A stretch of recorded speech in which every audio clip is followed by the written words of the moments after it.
2 green jackets, 6 majors, back-to-back Masters titles that put him in the company of Nicklaus, Faldo, and Tiger. From the outside, Rory McIlroy looks like a man who has finally become everything golf always needed him to be. But there is a version of this story that almost never happened, and the terrifying part is that almost nobody saw it coming. Not the media, not the galleries, not even the people watching him perform at the highest level week after week. Because twice, in the space of less than 2 years, Rory McIlroy's career came within reach of ending quietly. Not with a dramatic announcement, not with a public breakdown, but with the kind of silence that only becomes visible when you look back and realize what was actually happening beneath the surface. Most golf fans missed both moments entirely. The way they missed them is the part of this story that should make you uncomfortable. Personally, I think what he carried through this period is one of the most underrated stories in modern golf. If you agree, let me know in the comments. And if you want more of these, subscribe, because this one is worth staying for. What the world was about to miss would take 2 years to fully understand, and it started on a morning that looked, from the outside, like just another victory. The morning of May 13th, 2024 started like any other week on tour. Rory had just won. Not scraped through, won clean, in the way that reminds the field why he is who he is. The kind of Sunday that makes everything look simple and inevitable and under control. 24 hours later, a legal document landed in a Palm Beach County courthouse with his name on it. No press conference, no statement, no warning, just a filing, quiet and official, that the golf world picked up, processed in 48 hours, and then set down again. Because he kept showing up, kept competing, kept performing. And when a player performs at that level, the world assumes the machinery underneath is running fine. That assumption was the first mistake, because something in that period, something the cameras never found and the leaderboards never reflected, was shifting beneath the surface.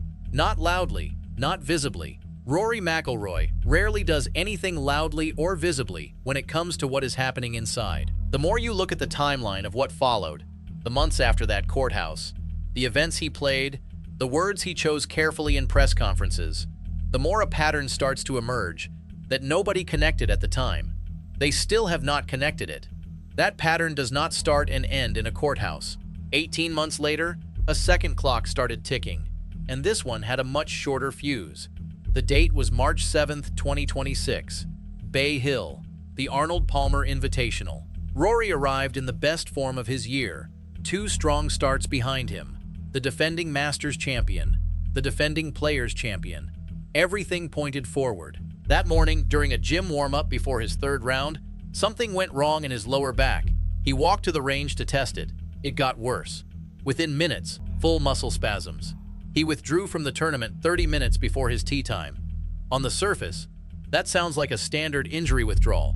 A cautious player protecting himself. A minor interruption in a strong season.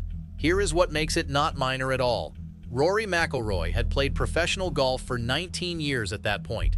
In those 19 years, he had withdrawn from a tour event exactly once before, in 2013, with a wisdom tooth. One withdrawal in nearly 2 decades. The fact that he walked away from Bay Hill told you everything the official statement carefully avoided saying. The back was described publicly as muscle discomfort. Nothing structural, no serious damage. The press exhaled and moved on to the next story. What the press release did not mention is what the next 3 weeks actually looked like, and that is where the distance between the public version and the real version becomes very wide. He stayed home in South Florida, continued treatment, did not travel to TPC Sawgrass until late in the week. Between withdrawing from Bay Hill and arriving at the Players' Championship, where he was the defending champion, Rory McIlroy had not hit a single golf ball, not one. He played the Players without a practice round, finished T46. Every analyst called it rust. Nobody looked beneath the rust to ask what was actually causing it. By mid-March, he confirmed he would skip every tournament between the Players and the Masters. Weeks of public silence from the defending champion at both events. The golf world accepted the explanation, noted he was being cautious, and waited for Augusta.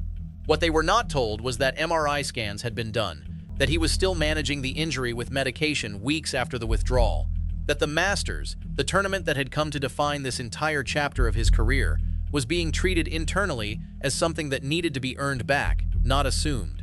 CBS captured the underlying tension when they noted that Augusta National is a particularly brutal environment for back problems, that the demands of the course expose exactly the kind of injury Rory was managing.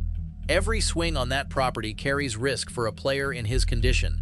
The question nobody was asking out loud was the most important one. What if Augusta came too soon? That question, the one the golf world never seriously asked, is connected directly to what happened 18 months earlier in that Palm Beach courthouse. Because these were never two separate stories. Rory himself, in the months following the 2024 filing, said something that passed through the news cycle without leaving a mark. He said golf had become all-consuming. Not the playing, everything around it. The politics of the LIV war, the boardroom negotiations, the press conferences where he was expected to carry the sport's future on his shoulders while simultaneously being its best player. He said he needed to step back, to reconnect with what actually mattered. Those are not the words of a man venting after a difficult week. Those are the words of a man who reached a limit and recognized it. Alan Shipnuck, whose biography on McIlroy was released the week of the 2026 Masters, described him as entering the last act of his career. The people closest to Rory have said that with his 40th birthday approaching, he understands the window is narrowing. He has said publicly he wants to retire young, to walk away before anyone has to ask him to. Now take all of that and hold it together for a moment. A man carrying the weight of an entire sport through its most fractured period in history, a marriage that cracked under that pressure and nearly did not survive, a body that broke down at the exact moment when everything he had spent a decade building was finally within reach. Two invisible threats, running at the same time, pointing toward the same outcome. That is what nearly ended it. Not a scandal, not a single catastrophic event. The slow, quiet accumulation of everything, happening underneath a surface that kept showing the world trophies. That is the story nobody told. What comes next is the part that makes it worth telling. The reason nobody noticed is not complicated once you see it clearly. Rory McIlroy does not show the struggle. He shows the result. The same quality that makes him the best player of his generation, the ability to absorb impossible pressure and produce under it, is precisely what made both crises invisible. When you keep winning, the world stops looking underneath. When you are Rory McIlroy, performing at that level while broken is not strength on display, it is camouflage. What saved him was not a single moment, or a medical breakthrough, or a conversation that changed everything. It was refusal. The specific, stubborn, almost irrational refusal to stop that has defined every chapter of his career. The major drought, the final hole collapses, the boardroom betrayals, applied now to something far more personal and far more physical than any of those things. He walked into Augusta National in April 2026 and told the press plainly, "The last time people saw me, I was not physically in great shape."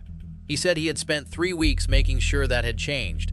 Then he shot 67-65, built the largest 36-hole lead in Masters history, and won his second consecutive green jacket. The man who had been managing a serious back injury 6 weeks earlier, the man whose marriage had nearly ended 2 years before, the man his own biographer described as being in the final act. He won by refusing to believe the act was over. That is the most Rory McIlroy thing imaginable, and it is also the thing that makes this period of his career genuinely worth understanding. Because the lesson here is not about golf. It is about what happens when someone decides that the weight they are carrying is not a reason to stop. It is a reason to keep going until there is nothing left to prove. He is not there yet, but the clock the rest of us cannot see is running. If this story changed how you see what Rory has actually been carrying, drop a comment below. I want to know which moment hit you hardest. Subscribe if you are not already, because the stories we tell here are the ones the scoreboards never show you.